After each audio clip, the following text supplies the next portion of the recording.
रोहन, बेटा कृष्णा का फोन आ रहा है। बहुत दिनों से उसने एक रिश्ता बताया हुआ है तुम्हारे लिए। ऐसा करते हैं, कल चलते हैं। ओफो पापा, इतनी जल्दी भी क्या है? अभी तो मेरी घूमने फिरने की उम्र है। ये शादी के नाम पर बेड़ी से मत बांधिए मुझे। चुप कर जा रोहन, कृष्णा तेरी बड़ी बहन है। उसने कुछ सोच समझ कर ही ये रिश्ता बताया होगा ना। तुझे पता है, कानपुर के जाने माने लॉयर हैं लड़की के पापा, और लड़की भी लॉ पढ़ रही है। एक बार चल के तू देख तो ले, अगर लड़की पसंद ना आए तुझे तो रहने देंगे, ठीक है? ये सच था कि रोहन फिलहाल शादी नहीं करना चाहता था, लेकिन फिर भी अपने माता पिता के जोर देने पर वो अगले दिन लड़की के घर चला गया। लड़की का नाम कीर्ति था।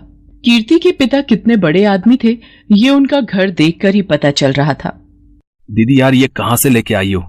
इनकी हैसियत देखकर तो नहीं लगता कि ये हमसे रिश्ता जोड़ेंगे। फालतू में बेइज्जती हो जाएगी। तू चुप कर।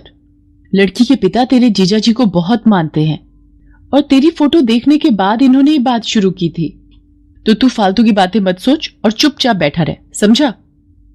रोहन की बहन कृष्णा बिल्कुल ठीक कह रही थी। असल में रोहन पहली नजर में ही कीर्ति के पिता को पसंद आ गया था, और अब बारी कीर्ति को पसंद करने की थी।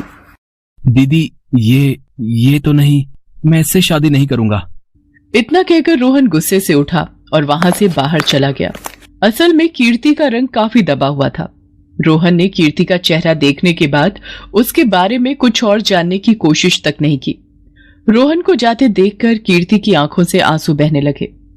रोहन सीधा जाकर अपनी गाड़ी के पास खड़ा हो गया। तभी उसकी बहन कृष्णा वहां आई और उससे बोली, रोहन तू पागल है क्या? ऐसे उठकर क्यों चला आया वहां से? कैसा लगा होगा कीर्ति को और उसके पापा को भी? अच्छा, उन लोगों की परवाह है तुम्हें, और अपने भाई की बिल्कुल भी नहीं। दीदी, यहां लाने से पहले कम से कम लड़की की फोटो तो मंगवा लेनी चाहिए थी तुम्हें। ऐसी काली कलूटी लड़की से मैं कभी शादी नहीं करूंगा। जाओ जल्दी पापा को बुला कर लाओ, मुझे घर जाना है। जरा ठंडे दिमाग से सोच रोहन, कीर्ति कोई साधारण लड़की नहीं है। तुझे याद है तेरे जीजाजी की कंपनी पर वो फ्रॉड का केस हो गया था? उस केस को कीर्ति के पापा ही लड़ रहे थे। देख रोहन, बात साफ है, अगर तेरी और कीर्ति की शादी नहीं हुई तो उसके पापा कभी इस केस को नहीं छोड़ेंगे, और फिर तेरे जीजाजी, उन्हें कोई नहीं बचा पाएगा। अच्छा, तो ये बात है। तुम जीजाजी को बचाने के लिए मुझे बलि का बकरा बनाना चाहती हो? नहीं पागल, तुझे बलि का बकरा नहीं बल्कि इस करोड़ों की प्रॉपर्टी का वारिस बनाना चाह रही हूँ मैं। कीर्ति अपने पापा की इकलौती संतान है। जरा देख, एक बार पलट कर इस आलीशान बंगले को देख और फिर बोल, क्या है तेरा फैसला? रोहन को अपनी बहन का इशारा समझ आ गया था। अब उसकी नजर कीर्ति के दबे हुए रंग से ज्यादा उसके पापा की दौलत को देख रही थी, जिसके लालच में आकर उसने आखिरकार अपना फैसला बदल दिया और कीर्ति से शादी कर ली। जैसी कि उम्मीद थी, कीर्ति के पापा ने दान दहेज के रूप में रोहन और उसके परिवार को बहुत कुछ दिया, लेकिन इस सब के बाद भी कीर्ति को रोहन से वो प्यार नहीं मिला जिसकी वो हकदार थी। सुनिए, पापा ने हम दोनों के लिए स्विट्जरलैंड की टिकट्स भेजी हैं। हमें परसों निकलना है। क्या परसों? नहीं, पॉसिबल नहीं है। शादी की वजह से पहले ही काफी छुट्टियां हो चुकी हैं। तुम ये टिकट्स कैंसिल करवा दो और अपने पापा को मेरी तरफ से सॉरी भी बोल देना। ये तो बस शुरुआत थी, साथ में घूमना फिरना तो दूर की बात है। रोहन ने कभी भी कीर्ति की तरफ प्यार से देखा तक नहीं। कीर्ति को सच का एहसास हो गया था, लेकिन फिर भी वो चुप रही। उसकी लॉ की पढ़ाई पूरी हो चुकी थी, लेकिन फिर भी उसने घर संभालने का ही फैसला किया। असल में वो रोहन को खुश करने की पूरी कोशिश कर रही थी। ये लीजिए आलू के पराठे, आपको बहुत पसंद है ना? हाँ, मगर सिर्फ मम्मी के हाथों से बने। वैसे भी मुझे अभी भूख नहीं है। तुम ये ले जाओ, मैं ऑफिस में कुछ खा लूंगा। एक बार खाकर तो देखिए, मैंने बहुत प्यार से बनाए हैं आपके लिए। उफ, मुझे ये समझ में नहीं आता कि तुम सच में इतनी बेवकूफ हो या बेवकूफ होने का नाटक कर रही हो। तुम्हें समझ में नहीं आता क्या? मुझे ना तुम में इंटरेस्ट है और ना ही तुम्हारे बनाए हुए इस पराठों में। अगर ऐसा है तो आपने मुझसे शादी क्यों की? बोलिए, आप पर कोई दबाव था क्या? बस ऐसा ही समझ लो तुम, और ये भी समझ लो तुम और मैं बस दुनिया में सामने साथ हैं। असल में ऐसा कभी नहीं होगा। इतना कहकर रोहन वहां से चला गया, लेकिन कीर्ति काफी देर तक वहीं खड़ी रोती रही। उसके सारे सपने पूरी तरह से टूट गए थे। वो चाहती तो ये सब कुछ अपने पापा को बताकर रोहन को सबक सिखा सकती थी, लेकिन उसने ऐसा नहीं किया। वो अपने और रोहन के रिश्ते को वो हर मौका देना चाहती थी जिससे सब कुछ ठीक हो सके, लेकिन रोहन की सोच बहुत अलग थी। वो अपने दिल और दिमाग से अब भी शादीशुदा नहीं था। Excuse me mister Rohan. उस लड़की का नाम शनाया था जो रोहन की नई असिस्टेंट अपॉइंट की गई थी। दूध सी सफेद शनाया को देखते ही रोहन उसका दीवाना हो गया। Hello mister Rohan. Hello. Yes yes sorry. जी जी, हाँ मैं ही रोहन हूँ। Nice to meet you. I am Shanaya, आपकी नई असिस्टेंट। अब से हम साथ ही रहेंगे। मेरा मतलब है कि साथ काम करेंगे। Oh wow, you are most welcome. Yeah please come this side.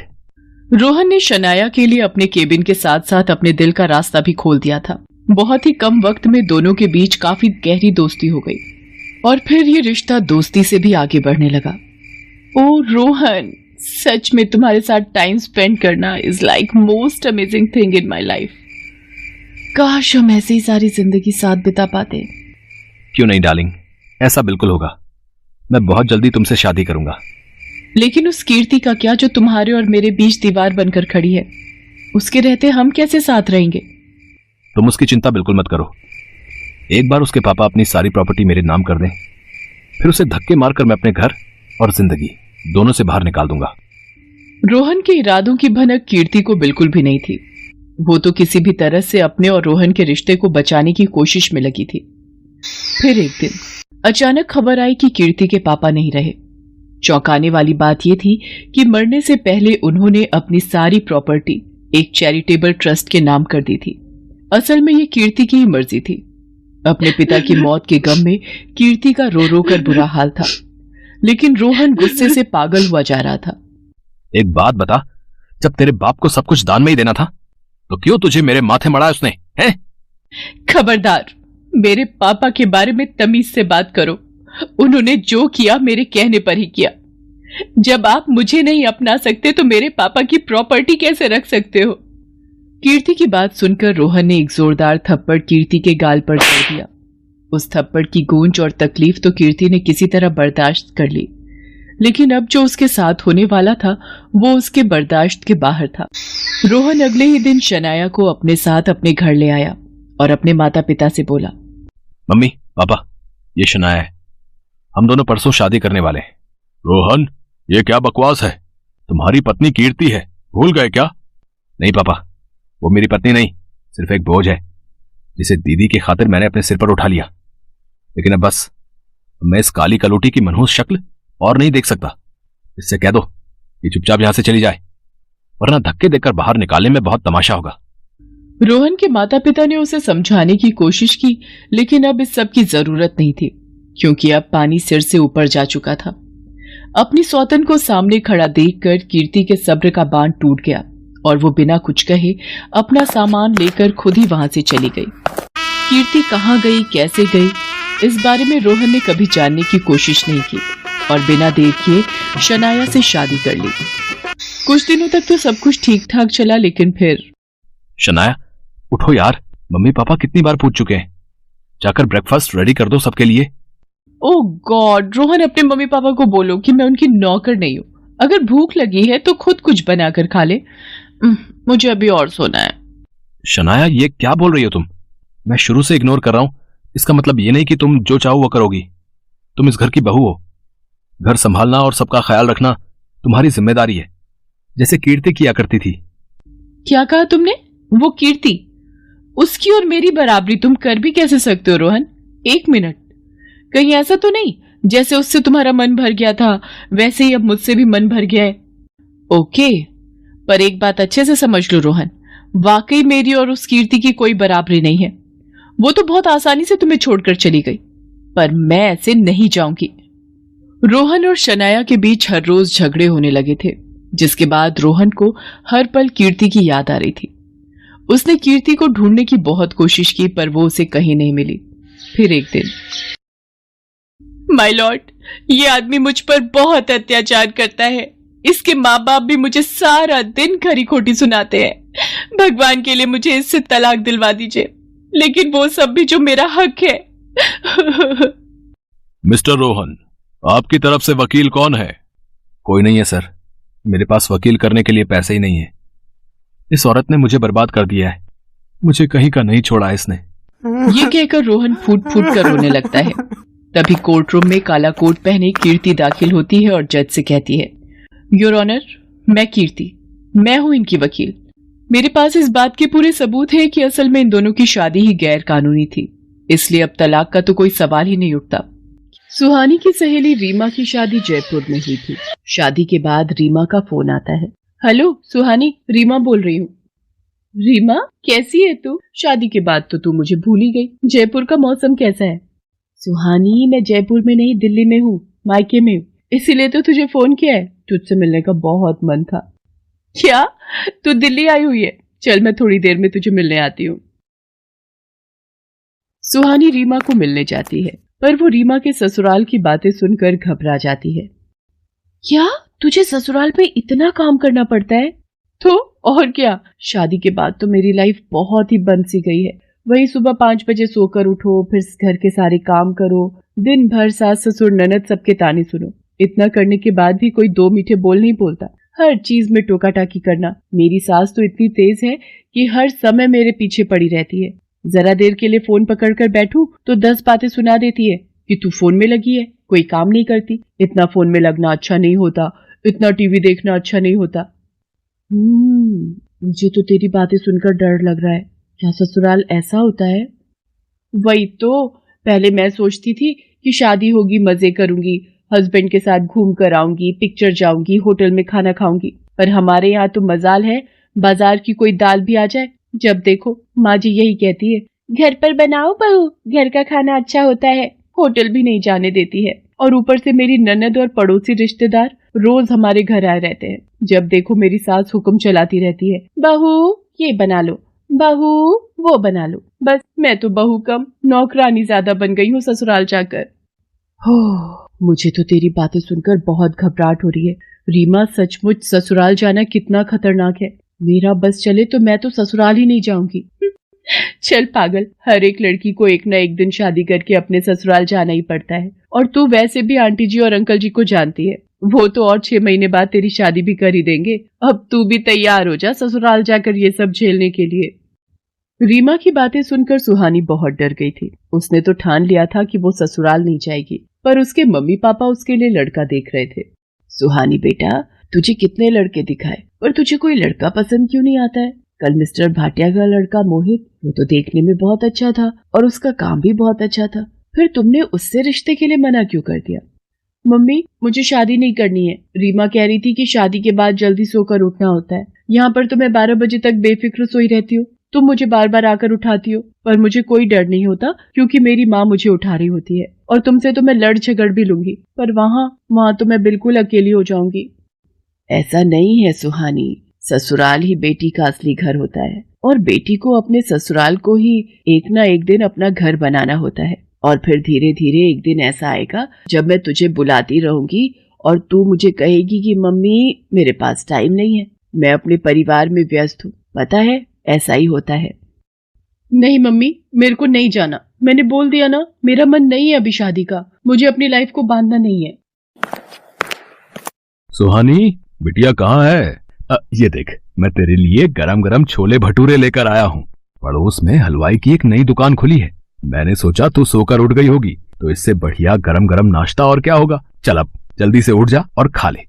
देखा मम्मी, यहाँ आप मेरा कितना ख्याल रखते हो। मेरे कहे बिना मेरे सामने इतनी चीजें हाजिर हो जाती हैं। क्या ये सब वहाँ होगा? मुझे अपने मम्मी पापा को छोड़कर कहीं नहीं जाना है। पापा, मम्मी को बोलो ना मुझे अभी शादी नहीं करनी है, मुझे आप दोनों के पास ही रहना है। अच्छा ठीक है, मत करो अभी शादी भाई, पर एक बार मेरे दोस्त सुदर्शन जो कि यहीं दिल्ली में ही रहते हैं, उनके बेटे गगन से तो मिल ले। अगर लड़का पसंद ना आए तो तू उसी समय मना कर देना। सुहानी लड़के को देखने के लिए मान जाती है। लड़के वाले सुहानी को देखने आते हैं। सुहानी बेटा, तुम इतना घबरा क्यों रही हो? तुम तो हमें बहुत पसंद आई हो। भाई साहब, हमें ये रिश्ता मंजूर है। आपकी बिटिया बहुत प्यारी है। सुहानी गगन के साथ छत पर बात करने के लिए चली जाती है। सुहानी, तुम इतना घबरा क्यों रही हो? अगर तुम किसी और से प्यार करती हो तो तुम मुझे कह सकती हो। मैं अभी नीचे जाकर इस रिश्ते से इनकार कर दूंगा। नहीं, ऐसी कोई बात नहीं है। मैं बस आपसे एक सवाल करना चाहती हूँ। आप सब सुबह कितने बजे सोकर उठते हो? अब क्या ये कैसा सवाल है सुहानी? बताइए तो, जब तक आप इस सवाल का उत्तर नहीं देंगे तब तक मैं शादी के लिए हाँ नहीं कहूंगी। अब पापा मम्मी को सुबह जल्दी उठने की आदत है, पर मैं वही 8 बजे तक सोकर उठता हूँ। अभी सुहानी गगन के साथ बात कर ही रही थी कि तभी उसकी माँ बुलाने आ जाती है।